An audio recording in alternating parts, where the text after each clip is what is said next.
Hey, good morning, guys.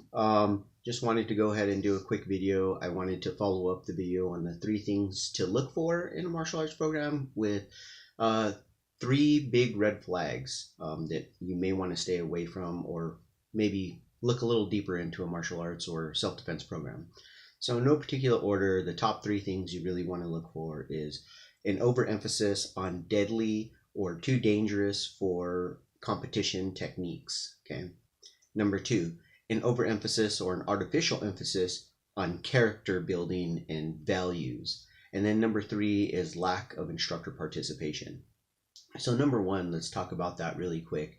The too deadly for street or too deadly, excuse me, for competition techniques. A lot of times these will involve things such as biting, hair pulling, scratching, groin kicks, eye gouging, pressure point strikes, and pretty much it goes something like this: you strike at the air, and you kind of wow, to people's eyes, and you're really not striking an actual live person, right?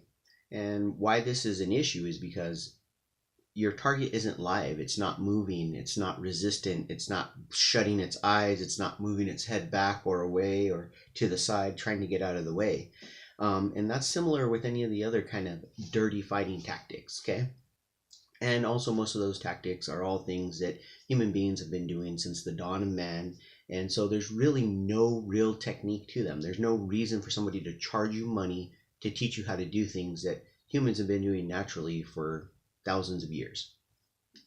Number two, the artificial emphasis on character and values. Now, every martial arts program, pretty much self defense program, will sell you on, how it'll build your self confidence, it'll build your discipline, especially if you're putting in your child. Okay, talk about all those great things. And in fact, martial arts does do that. That being said, an artificial emphasis where it's always being interjected or it's over the top, for instance, you just yawned while the instructor was talking, so do 500 push-ups because that was disrespectful. um, Go kick the bag 500 times because you're going to work on discipline and hard work. Well, if there's no actual coaching going on during that time, in other words, coming up to the student and saying, "Hey, this is how you should be rotating your hips. This is what part of your foot or part of your shin you should be striking the bag with.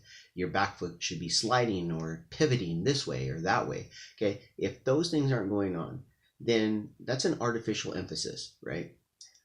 Respect, hard work, that should all be developed in an organic kind of way through the training itself, right? So, for instance, an interaction between the instructor and the student. The instructor clearly shows that he's more technically sound or she is more technically sound, pretty much has their way with the student in round one, then in round one turns it down so that the student can work. Eventually what happens is the student realizes that there's respect going one way, and so they respect the other way. Trust starts to build. You talk about grappling arts, for instance. There's the tap out. There's a big, huge amount of trust going on between these two individuals because you could break my arm. You could choke me unconscious. I'm trusting that when I tap, you're going to let me go. And then so respect is built and trust is built in a very organic kind of way. And then lastly is, I'll come back to this anytime anyone asks me about what to look for in a martial arts program. And that's basically the instructor participation. If the instructor's not participating and they should be participating, in other words, they aren't so old that, you know, it's just ridiculous for them to train, or they didn't have a super long professional career, and have lingering injuries where they really have to tone down their training, or they have some kind of disease, right? Those are probably the outliers. Most of them, most of these instructors that don't train, they give you excuses such as, well, I've trained so long, I don't have to train anymore. Well, that's kind of a really bad and poor excuse to not train. And the reason why is because it's selling you a bill of goods that at some point you'll never have to train anymore. And that's just not true. Um, or they'll say, oh, I might hurt you.